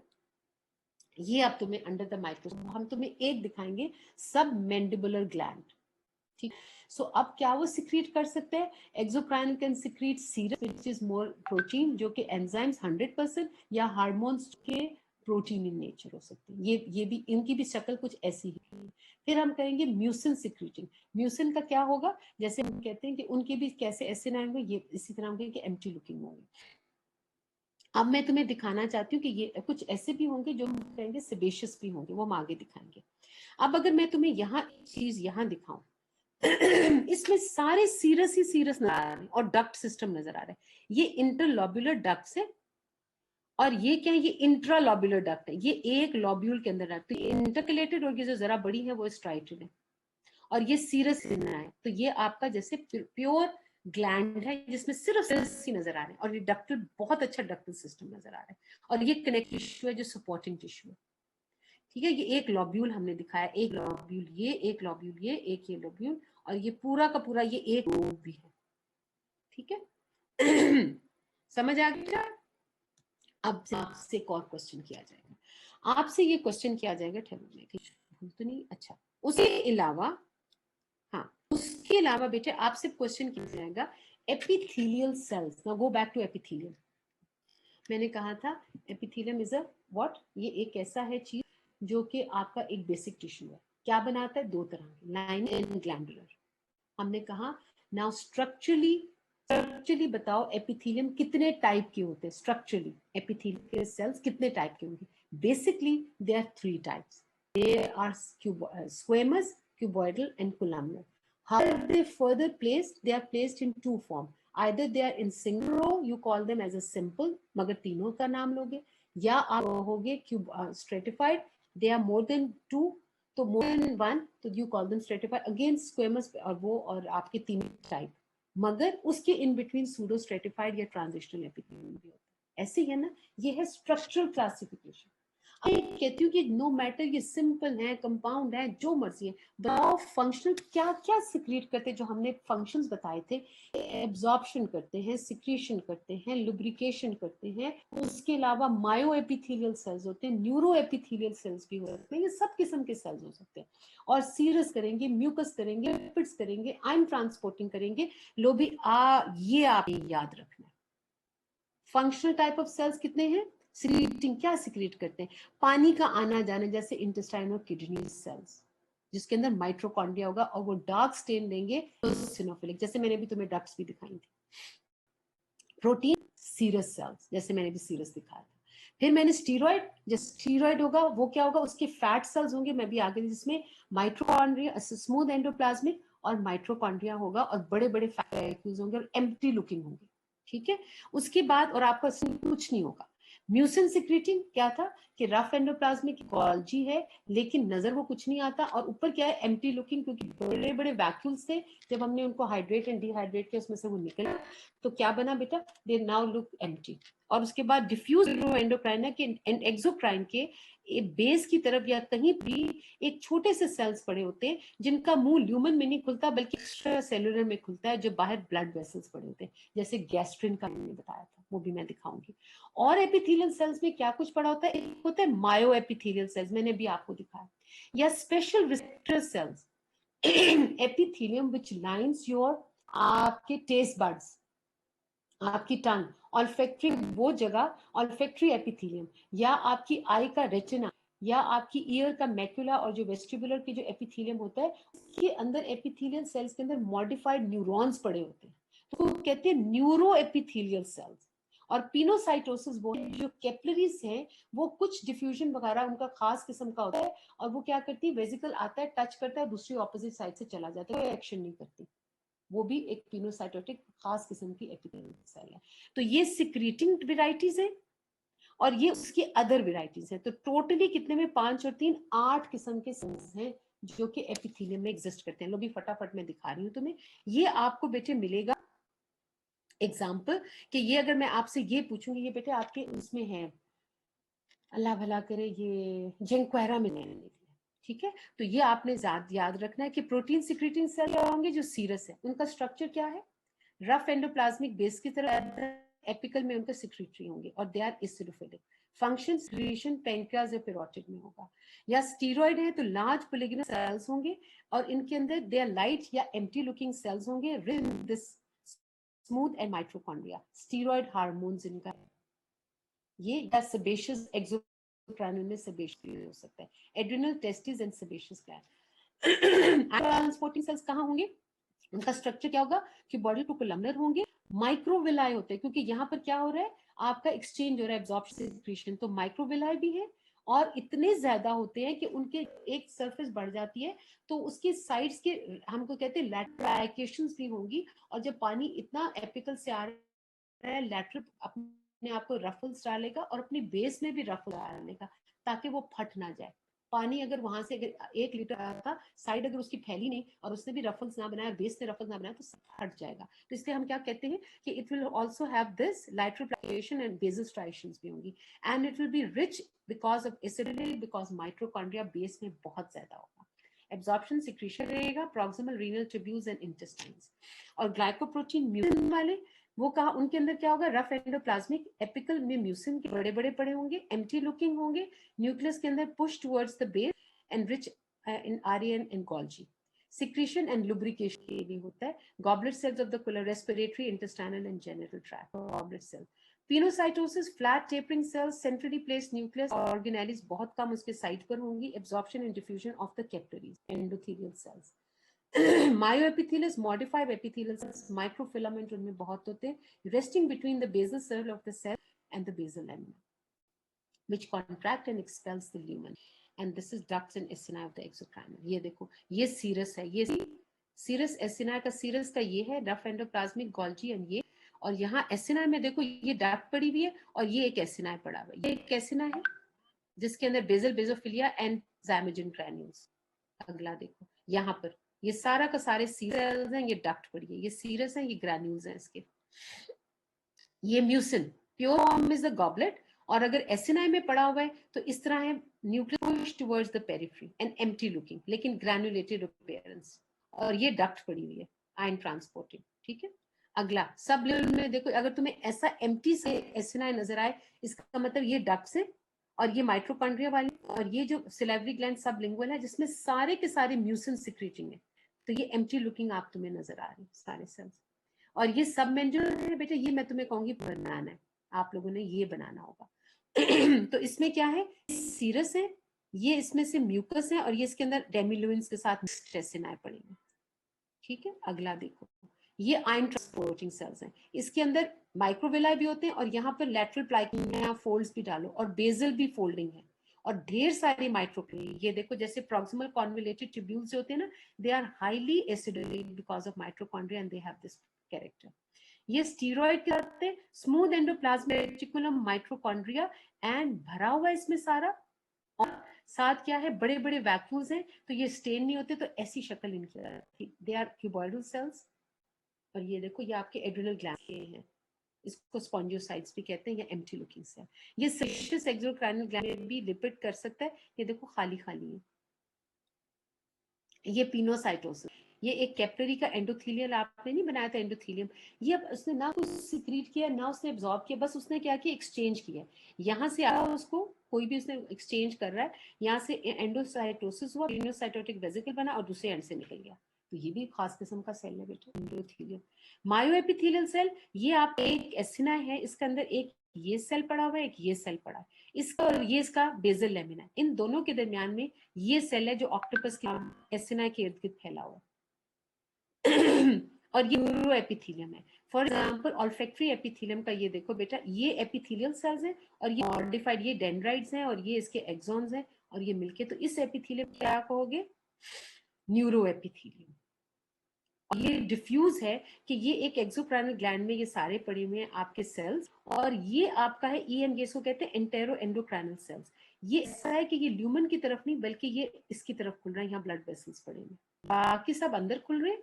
ये एक्सोक्राइनल में लाइन जरूर करता है, लेकिन बाकी इसको घेर लेते हैं, अपनी सिक्रीशन यहाँ नहीं डालने देते, ये बाहर डालते हैं। इट्स हार्मोन ना, गैस्ट्रिन है, सेरोटोनिन है, सीसीके है, तो वो बाहर ब्लड में देगा। ठीक है, ये क्वेश्चंस हैं बेटे जो वो देखने हैं। इसमें है नेम वेरियस, मैं अब ये खोल देती हूँ, अगर आप लोगों को कोई प्रॉब्लम है, आई एम श्योर होगी, पता नहीं बेटा। म्यूट और ये हो गया जी बेटा, anything you would like to ask? जी बेटा बताइए। ये है name various glands of the body and give their embryological origin. Name various glands of the exocrinal endo, कहाँ से आए हैं, from the epithelium. Classify exocrinal gland structure with example. मैंने वो जो नहीं बताया था, सिंपल ट्यूबुलर, ब्रांच, और एक एक एग्जांपल, वो भी बहुत अच्छी आपकी उधर भी दी हुई है, लईक साहब के भी, वरना जिनक्वेरा को बेटे डाउनलोड करके अपने पास रख लो। अगर कोई चीज नहीं आता, मेरे लेक्चर से समझ नहीं आती, कुछ ना किताबें पढ़ो बेटा, ये सब हाइलाइट्स में भेज दिया करूँ, but this is I really want you to do that. ठीक है। तो उसके एक एक एग्जांपल साथ साथ लिख लेना, बना लेना आपने।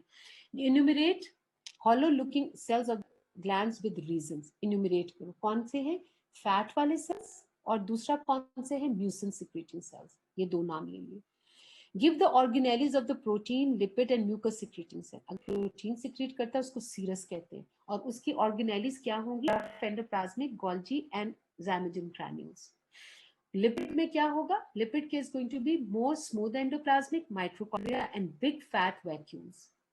Mucin, rough endoplasmic, Golgi and huge vacuoles of the glycoprotein known as mucin। तो ये आपको ये बेस लाइन है।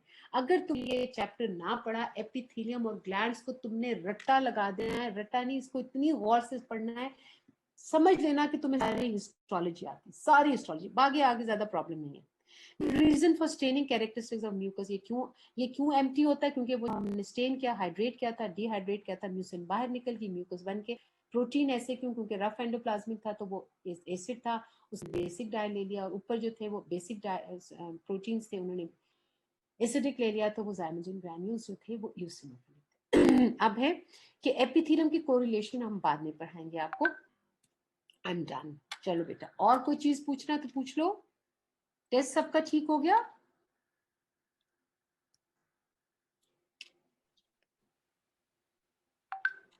No ma'am. नहीं हुआ? अच्छा, मैम एमसीक्यूज एक तो एनाटॉमी के पहले डाले थे ग्रॉस के, उसके बाद ही हाँ हिस्ट्री के डाल दिए। बच्चों ने सारा टाइम एनाटॉमी मतलब कि ग्रॉस को दे दिया, पता लगा बाद में हिस्ट्री भी है। मेरे साथ तो खैर ऐसे ही हुआ, बाकियों का पता नहीं। सबके साथ that's ऐसे very हुआ मैम। sad। एक वक्त में नहीं लगाया था उन्होंने। मैम सर नहीं, एक मुझे मैम लगा आपसे आखिरी होगा, मिनट पे पूछना पता है। चला मैम कि आगे हिस्ट्री ग्रॉस में एनाटमी वाला, एमसीक्यूज है। मैम ग्रॉस जी एनाटमी वाला मैम एक सबमिट साथ नहीं करने लगा के था। बाद, मैम सबमिट करने के बाद जो है ना हिस्टो वाले शुरू हुए थे। जब टाइम अच्छा, खत्म हो गया था। और मैम 1 मिनट के अंदर मैंने सारे एमसीक्यूज किए, इसमें 9 एमसीक्यूज के तुक्के लगे हैं और वो टोटली गलती गई है। नहीं ये कैसे हो गया? But the time wasn't sufficient. That's ma'am sad. मैं टाइम बहुत सही था, लेकिन जो बाद में इन्होंने मुझे एक ब्लंडर मारा ना, इकट्ठे एमसीक्यू नेक्स्ट ऑप्शन दे दिया, वो 10 एमसीक्यू अलग। वो बच्चे विद इन द टाइम में करके सब करके बैठ गए थे, लेकिन अगला ही पेपर खोला तो वो हिस्ट्री का ओपन हो गया। That's not fair. तो आपको And हिस्ट्री के ma'am, लिए that is कितने really टाइम? sad कि इन्हें उतना टाइम देना चाहिए, मतलब जितने इन्होंने क्वेश्चंस पूछे हैं, मतलब इतने लेंथी क्वेश्चंस पूछे होते हैं, और मैम मतलब क्लिनिकल बेस्ड क्वेश्चंस पूछे होते हैं, और टाइमिंग इन्होंने बहुत कम दिया। अब मैम हमने एपिथेलियम वाला आप टेबल ही देख ले मैम, उसी को वो हालांकि एक एससीक्यू का एक पार्ट था, लेकिन मैम उसी की खाली 10 मिनट्स 5 मिनट्स चाहिए थे। तो ma'am how will we manage that? हमसे ऐसे कैसे मैनेज होगा? एटलीस्ट अभी स्टार्टिंग में तो हमें टाइम दें थोड़ा सा। Okay, oh that's so sad. मेरा एपिथेलियम तुम लोगों ने मैम साथ किया। पीडीएफ भी बनाना होता है, क्या उसमें भी चीज? टाइम लग जाता है, हाँ अच्छा, असल और में फिर पता है बात सबमिट ये है ना करने में बेटे, टाइम थोड़ा लग सा ना जाता है। हमारे पास ये इसके साथ ये प्रॉब्लम ये होती है कि जब when we are doing it on screen तो you have an option of, मगर ये तो of course I will take it on that कि उन लोगों ने आपको ये हिस्टोलॉजी के एंड में, यानी कि उनको एक एक 1 मिनट के बाद नहीं आया जैसे बाकी आ रहे थे। मैम ये इस तरह से था कि पहले हमारा ग्रॉस का पेपर ओपन हुआ, फिर उसके बाद हमने नेक्स्ट पेज, जब तक हम ग्रॉस वाले सारे सॉल्व नहीं कर रहे थे हमारा हिस्टो वाला ओपन नहीं हो रहा था। नहीं वो तो नहीं होगा ना बेटा, लेकिन उसके बाद आप खोलोगे तो फिर आपको टाइम भी तो मैम मिलेगा ना उसके लिए। बेसिकली ऐसे होते हैं कि जब डिफरेंट चीजें इकट्ठी मतलब पेपर सिलेबस होता है तो सारे क्वेश्चंस मिक्स होते हैं, तो हमें पता होता है कि हम साथ साथ मतलब इस चैप्टर भी हो रहा है ये भी हो रहा है, तो इसमें यही था, हमें लगा था सिर्फ एनाटॉमी के आए हैं एमसीक्यूज और हिस्टो के शायद नहीं है, या उसके एससीक्यूज होंगे। तो जब हमने हिस्टो ग्रॉस के सबमिट किए ना, उसके सबमिट करने के बाद एनाटॉमी उसके खुले थे हिस्टो के। मैम अच्छा मीन्स एक बाकी पेपर आपने नहीं था। हिस्ट्री के तो सॉरी बेटा क्या कहा? मैम एक पेपर नहीं, मतलब एमसीक्यूज का एक शीट होनी चाहिए फुल, मतलब 2 थे अच्छा पोर्शन, वो असल में ऐसे यूं नहीं था ना होना कि चाहिए बेटे जो था। मैंने सेपरेटेड, मगर आपको उसके हिस्टोलॉजी के 10 क्वेश्चंस के लिए आपको उन्होंने कितना टाइम दिया था? मैम उसी के अंदर हमारे मैनेज मैम करना टोटल था। 40 मिनट्स से 45 एमसीक्यूज लिए, जिसमें 35 एमसीक्यूज हमारे ग्रॉस के थे और जो 10 एमसीक्यूज वो हिस्ट्री के थे। हमारे कहने का मतलब ये है कि हमारे 35 एमसीक्यूज ग्रॉस के एक अलग पेज पे थे और बाकी के 10 एक दूसरे पे थे। हम सब ने सारा का सारा टाइम यही समझ के लगाया है कि सारा का ग्रॉस का पेपर है, और इस वजह से हम लोगों को जितना एक्स्ट्रा टाइम भी लग रहा था ना, लेट्स सपोज मेरे से 7-8 मिनट पहले पेपर हो गया था ग्रॉस का, और मैं उसी को ही जा रहा था कि चलो अब ये वाला ठीक लिखा है, ये वाला गलत लिखा है, वो दिए यार, वो जैसे मैंने नेक्स्ट किया तो वो 1 मिनट के अंदर वो सारा हिस्ट्री ओपन हो गया। मैम मुझे नहीं पता था कि इसका पर सेकंड मैम क्वेश्चन भी है, हमें ये नहीं पता था। लास्ट नहीं ग्रॉस और जनरल के मिक्स थे, तो हमें हाँ लगा वैसे ही होएगा। मैम इस सारे में अच्छा सिर्फ ये इशू है कि हमारे पास कि मतलब हमें गाइड नहीं किया, आईटी वालों ने करना चाहिए था कि फिर अगर आपका रहा होता है तो आप इसके बाद आपने ये करना है, मतलब हमें बिल्कुल भी पता नहीं है कि इसके बाद से कोई पेज ओपन होगा उसके बाद हमें उसको क्लिक करना है, मतलब हम तो करके फिर उतनी देर वहीं बैठे रहते हैं।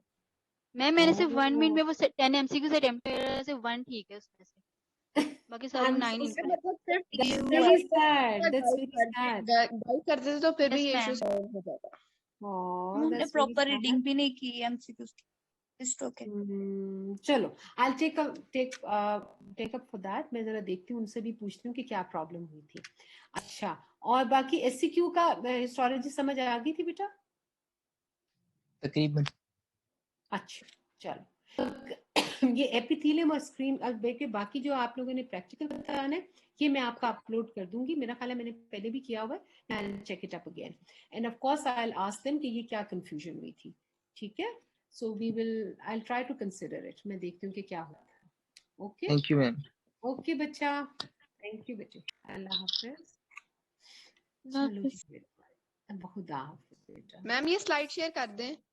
ये वाली बेटा जी मुझसे मैम। शेयर करना नहीं आता, मैं तुम्हें बस हाइलाइट्स भेज देती हूँ, किताबें पढ़ा करो, बस इतने काम है मैम मेरे इसमें बात सुने, जी बेटा बताइए। वैसे लेकिन जो मैं पता नहीं इंडिया लो वाला और इंटर लो वाला, आप इसको प्लीज कर दें सारा, जिसमें सारे डक्स वगैरह भी आता है और सारा मेरी जान इकट्ठा ऐसे था है सारा। बेटा, ये देखो ये क्वेश्चन है। एक है जब सॉलिड पढ़ो तो दो लफ्ज पढ़ो, स्ट्रोमा और पैरेन्काइमा है। स्ट्रोमा की चीज है, stroma is a connective tissue. वो सॉलिड ऑर्गन का क्या बनाती है, चाहे वो कुछ भी है, एक्सोक्राइनल ग्लैंड जो इंडिपेंडेंट है उसका, और जितने लिम्फेटिक ऑर्गन्स हैं उनका, वो बनाती है क्या, कैप्सूल बनाती है कनेक्टिव टिश्यू, और अंदर सेप्टास भेजती है। ठीक है, अब समझ लो कि थैली है, उसका जो बाहर वाला जो है उसको समझ लो ये कनेक्टिव टिश्यू है, और वो कैप्सूल उसको कहूंगी। अब थैली के अंदर एक और सेपरेशन है, उसी थैली का मटेरियल की जरा कम पतला, और उसको दो लोब्स में उसने डिवाइड कर दिया, एक ये भी और एक ये भी, 1 2 3 4, उसको 4 कंपार्टमेंट्स में किया, उसको लोब्स कह दो। ठीक है, फिर उसने क्या कहा कि उसके अंदर में से एक और जो एक लोब है, उसमें से थैली में से जूट की एक और आपने सेप्टा डाल दिए, तो उसमें आपने लॉब्यूल्स बना दिए। ठीक है, सेप्टास है, ये वही जूट है जो तुम इसको लेके जा रही हो, लेकिन अभी भी खाली खला सी पड़ी हुई है। अब अगर इसमें तुमने फॉर एग्जाम्पल कोई अंडे डाल दिए, कुछ डाल दिए, तो गिर जाएंगे। हम चाहते हैं कि मैं जहां डालूं गिरे ना, और वो फंसा भी रहे। फिर वो क्या करता है कि जूट का नेट बना देता है, यहाँ सारा का सारा नेट, उसको कहते हैं supporting tissue. All of them is connective tissue. This is dense connective tissue. This is less dense. This is more less dense. And once it reaches this level of interlobular septa, then it sends this in khoka, in this khala, a net, fine threads of connective tissue, fibers, so that now when the duct enters and follow the same track, duct कैसे enter करेगी, ये देखो, duct उसी सेप्टास को follow करेगी। Artery, main artery थी pancreatic artery, वो भी इसमें एंटर करेगी, वो भी इसी पैटर्न को रीचेक करते हुए यहाँ आपके पहुंचेगी। तो फिर अब यहाँ पर कैपिलरी के अंदर यहाँ पर उसको न्यूट्रिशन देगी। तो क्या है बेटा, ये जो सारा डक्ट सिस्टम है, डक्ट भी इसको भी आप यही बोलोगे, आप इसको कैप्सुलर तो नहीं बोलोगे, आप कहोगे कि जी ये एक्सक्रीटरी डक्ट है। दिस डिवाइड्स इनटू ये आप इंटरलोबार डक्ट है, इसने इसको डक्ट्स में डिवाइड कर दिया, लोब्स में।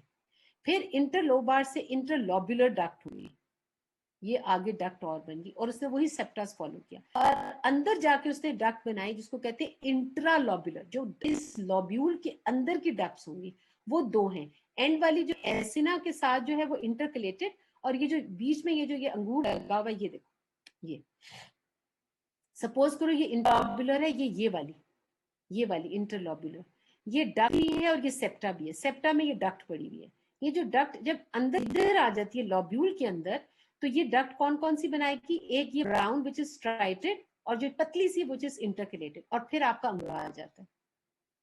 तो जब तुम काट के ये देख रही हो तो ये अंगूर है सारे, और ये जो है ये दो डक्ट्स हैं। ये यहाँ पर आपको एक ही डक्ट नजर आ रही है स्ट्राइटेड, इससे भी अगर छोटी होती तो आपको स्ट्राइटेड के साथ इंटरकलेटेड भी नजर आती। अब समझ आ गई? जी मैम समझ आ गई, थैंक यू। ओके बेटा, यू वेलकम। मैम ये चैप्टर लाइक से कर लें, बहुत है। जब मर्जी से कर लो बेटा, कोई मसला नहीं है, समझ लो। आपकी रेफरेंस के लिए मैंने रखी हुई है वो किताब, लेकिन कॉन्सेप्ट ये है जो मैंने आपको समझाया, आप इसको पढ़ोगे। मिस आप काइंडली सीख ले, स्लाइड्स भेजना, आपकी स्लाइड्स में ये देखे ना बस किस तरह की मैं डिफरेंट जिससे पिक्चर्स सीखता हूँ हैं, कि तो फिर हम लोग IT इसको देखकर सारे रिवाइज कर लेते हैं कि अच्छा ये इस तरह है तो इस तरह है। कोशिश कर रही हूँ बेटा, अभी बहुत बड़ा चैलेंज है मुझे, बना लेना और पहुंच जाना भी बड़ी बात है। I'll do that, I'll try my best बेटा, ठीक है? मगर थैंक यू सो अब तक मच। मैं इम्पोर्टेंट चीजें तुम्हारे से शेयर कर रही हूँ। ओके अस्सलाम वालेकुम। वालेकुम अस्सलाम, जीते रहो बेटा। Excuse me ma'am. जी बच्चे। मैम वो एक आपसे बात करनी थी कि हमारी जो पेपर्स आज सबमिट हुए हैं, पेपर्स थोड़े लेट सबमिट हुए थे ना। हाँ, मतलब 940 हमारी लिमिट थी, और हमारे कोई 45 पे 946 इस तरह जाके सबमिट हुए थे मैम। पेपर तो हमने कर लिया था, लेकिन फिर उसकी PDF फाइल बनाने में और उसको मैम फाइल बना के आपने अपलोड करनी, काफी टाइम लग जाता है। अच्छा वो सबमिट होने में काफी टाइम लग जाता है मैम, तो वो हमारे से कर लेंगे आप? नहीं बेटे, ये दो इशू है। वो एक तो वही कह रहे थे कि 2 फॉर्म्स में उसको भेजा, वो जो था आपका क्या कहते हैं हिस्टोलॉजी बाद में आई और वो हमें कंफ्यूजन थी, हमें पहले क्यों नहीं किया गया। मैम तो वो ऐसे ही लगा था कि सिर्फ उसका ही होगा, जब हमने नेक्स्ट किया तो बाद में हिस्टोलॉजी शुरू हो गया लास्ट टाइम में ना। लास्ट टाइम क्या हुआ था मैम? वो इस तरह था कि हम लोग जब कर रहे थे एनाटॉमी का टेस्ट कर रहे थे, हमें लगा कि इसके बाद हमारे एमसीक्यूज कंप्लीट हो जाएंगे, लेकिन उसके बाद हिस्टोलॉजी का आ गया। कुछ स्टूडेंट्स के साथ ये प्रॉब्लम आया है, बाकियों का नहीं, मतलब बाकियों का नहीं आइडिया, लेकिन कुछ के साथ मगर ये आप प्रॉब्लम कह आया रहे हो है। कि उसको सबमिट कराने में आप लोगों को उन्होंने टाइम कम दिया? Is that so? मैं कह रहा हूँ कि एससीक्यूज थे, एससीक्यूज के लिए प्रॉब्लम, एससीक्यू जब सॉल्व करने हैं उसके बाद उनको पीडीएफ बनाना है, फिर उनको अपलोड करना है, तो उसमें काफी टाइम लग जाता है। असल में सर बात ये है बेटा, we have to be very very hyper with that, because इस चांसेस ऑफ चीटिंग बहुत होते हैं। सो वी कांट अलाउ, मैं आई टोटली ट्रस्ट यू, मैं नहीं कहती कि आप करोगे या नहीं करोगे, मगर we have to be little, हम अपना टाइम नहीं दे सकते जो कि हम नॉर्मल आप 1-to-1 देखें, उसमें हम आपको ज्यादा देते हैं। इसलिए हम आपको इतना देते हैं कि हम बना लो, then you have to be really quick, because we have to cut down the time for कि ये किसी से शेयर करे, ये बात होती है, इसलिए वी आर वेरी क्विक। इंशाल्लाह केमिस्ट्री की भी ये प्रॉब्लम इसमें है, यही लेकिन हुआ था। हम लोग भी मैम ऑनलाइन पढ़ रहे हैं। जब हम लोग ऑनलाइन करें, हमें टेक्निकलिटीज का इतना आइडिया नहीं, हम लोग भी बिल्कुल अभी ही ऑनलाइन पढ़ना शुरू किया हमने। हमसे अपलोड करने और उसमें काफी प्रॉब्लम आता है, और मतलब ये तो इस तरह है कि हम लोग 20 मिनट की चीटिंग के मतलब सॉल्व करके आपने पेपर अपना सॉल्व किया और फिर आप सबमिट करा सको, तो मैम वो एक अलग स्टोरी हो जाती है। चलो, we'll discuss with the faculty members ma'am वो also. इस तरह अगर हो जाए ना कि जिन्होंने सबमिट करवा दिया उनका मतलब वो लेट एक्सेप्ट कर लीजिए। लास्ट टाइम बायोकेमिस्ट्री से बात की थी हमने, बायोकेमिस्ट्री डिपार्टमेंट से, उन्होंने हमें कहा था कि हम आपको एक्स्ट्रा टाइम देंगे सबमिशन के लिए, सबमिट करने के आपको टाइम देंगे। मैम एक वो स्टूडेंट है, उसने एनाटॉमी ग्रुप में अपलोड की थी अपनी पोस्ट, उसकी 5 मिनट के अंदर उसकी वो अपडेट ही नहीं हो रही थी, उसकी अपलोड ही नहीं हो रही थी, उसकी फाइल ही अपलोड नहीं हो रही थी। 5 मिनट पहले भी वो स्क्रीनशॉट था कि फाइल अपलोड हो रही है, 5 मिनट बाद भी वो था कि फाइल अपलोड हो रही है। तो मैम इसमें उसका फॉल्ट तो नहीं है ना, वो तो 10:40 पहले का उसका पहला स्क्रीनशॉट था कि मैं अपलोड कर रही हूँ, लेकिन उसका अपलोड हो नहीं रहा था उसकी जो फाइल थी। मैं ना खुद भी नहीं, I don't know, I am really going to work. बस में क्या ना, अचानक से बंद हो गया तो बच्चे बेचारों को भी कोई ट्रेनिंग नहीं मिली। हम तो बेटे कोशिश करते हैं, बिकॉज मेरी भी काफी लिमिटेड है, इसलिए मैं यंगस्टर्स को देती हूँ कि बेटे ये आप लोग ये करो, क्योंकि of course it's a technology, so you know you have to be really aware of कि कैसे जाना है, क्या करना है।